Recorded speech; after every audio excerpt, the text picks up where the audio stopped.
रीढ़ की हड्डी, जगदीश चंद्र माथुर।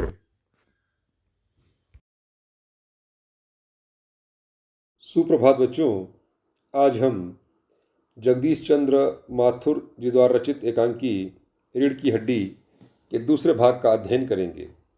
बच्चों, पहले भाग में हमने पढ़ा कि राम स्वरूप जी की बेटी को देखने के लिए कुछ लोग आ रहे हैं।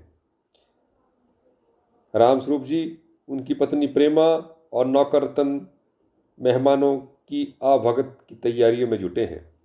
तो आओ अब रीढ़ की हड्डी एकांकी के दूसरे भाग का अध्ययन करते हैं। राम स्वरूप, हाँ, एक तो बाबू गोपाल प्रसाद और दूसरा खुद लड़का है। देखो, उमा से कह देना कि जरा करीने से सलीके से आए। ये लोग जरा ऐसे ही हैं। गुस्सा तो मुझे बहुत आता है। इनके दकियानुसी यानी पुराने ज़माने के ख्यालों वाले लोग, पुराने विचारों वाले लोग। खुद पढ़े लिखे हैं, वकील हैं, सभा सोसाइटियों में जाते हैं, मगर लड़की चाहते हैं ऐसी कि ज़्यादा पढ़ी लिखी ना हो।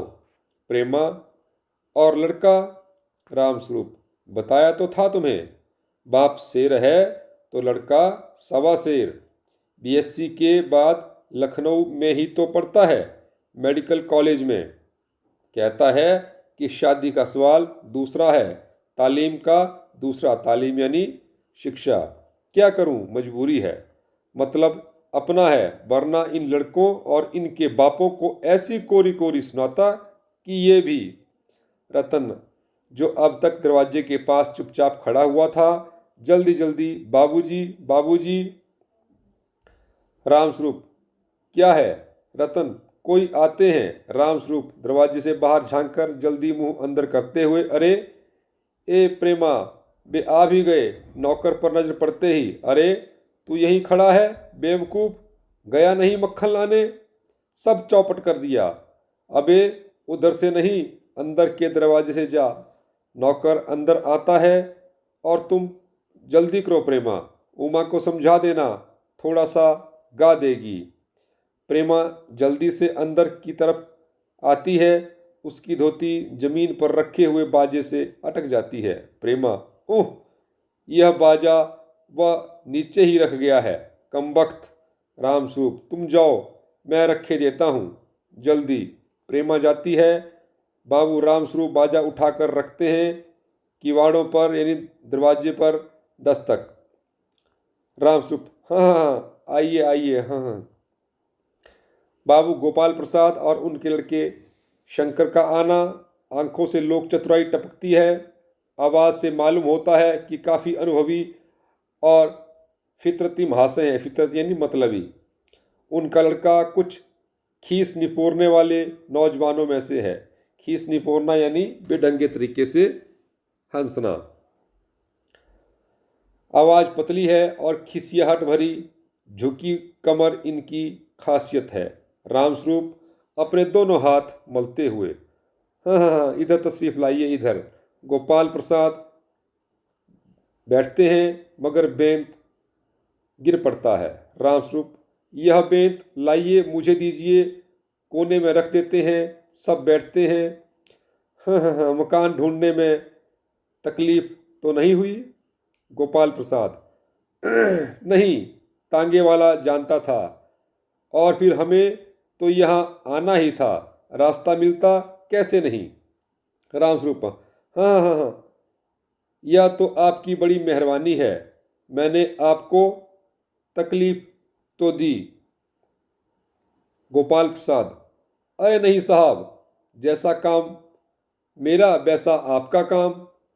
आखिर लड़के की शादी तो करनी ही है, बल्कि यूँ कहिए कि मैंने आपके लिए खासी परेशानी कर दी। राम स्वरूप, हाँ हाँ हाँ, यह लीजिए, आप तो मुझे कांटों में घसीटने लगे, हम तो आपके हाँ सेवक ही हैं। थोड़ी देर बाद लड़के की ओर मुखातिब होकर, और कहिए शंकर बाबू, कितने दिनों की छुट्टियां हैं? शंकर जी, कॉलेज की तो छुट्टियां नहीं हैं, वीकेंड यानी सप्ताहांत यानी छुट्टी के दिन मैं चला आया था। रामस्वरूप, आपके कोर्स खत्म होने में तो अब साल भर रहा होगा। शंकर, जी यही साल, कोई साल 2 साल। रामस्वरूप, साल 2 साल। शंकर, हाँ हाँ जी, एक आध साल का मार्जिन रखता हूँ। गोपाल प्रसाद, बात यह है साहब कि यह शंकर 1 साल बीमार हो गया था। क्या बताएं, इन लोगों को इसी उम्र में सारी बीमारियां सताती हैं। एक हमारा जमाना था कि स्कूल में से आकर दर्जनों कचौड़ियाँ उड़ा जाते थे, मगर फिर जो खाना खाने बैठते तो वैसी की वैसी ही भूख। रामस्वरूप, कचौड़ियाँ भी तो उस जमाने में पैसे की 2 आती थीं।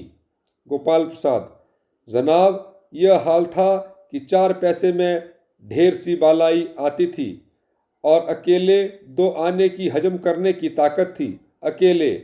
और अब तो बहुत तेरे खेल वगैरह भी हैं स्कूल में। तब ना कोई वॉलीबॉल जानता था, ना टेनिस, ना बैडमिंटन, बस कभी हॉकी या क्रिकेट कुछ लोग खेला करते थे, मगर मजाल कि कोई कह जाए कि ये लड़का कमज़ोर है। शंकर और रामस्वरूप खींचे निपोड़ते हैं, मतलब बेढंगे तरीके से हंसते हैं। रामस्वरूप, जी हाँ, उस जमाने की बात ही दूसरी थी। हाँ हाँ हाँ। गोपाल प्रसाद जोशीली आवाज में, और पढ़ाई का यह हाल था कि एक बार कुर्सी पर बैठे कि 12 घंटे की सीटिंग हो गई। 12 घंटे जनाब, मैं सच कहता हूँ, उस जमाने का मैट्रिक भी वह अंग्रेजी लिखता था फर्राटे की कि आजकल के एमए भी मुकाबला नहीं कर सकते। रामस्वरूप, जी हाँ, यह तो है ही। गोपाल प्रसाद, माफ कीजिएगा बाबू रामस्वरूप, उस जमाने की जब याद आती है अपने को जब्त करना मुश्किल हो जाता है। रामस्वरूप, हाँ हाँ हाँ हाँ, जी हाँ, वह तो रंगीन जमाना था, रंगीन जमाना। हाँ हाँ हाँ।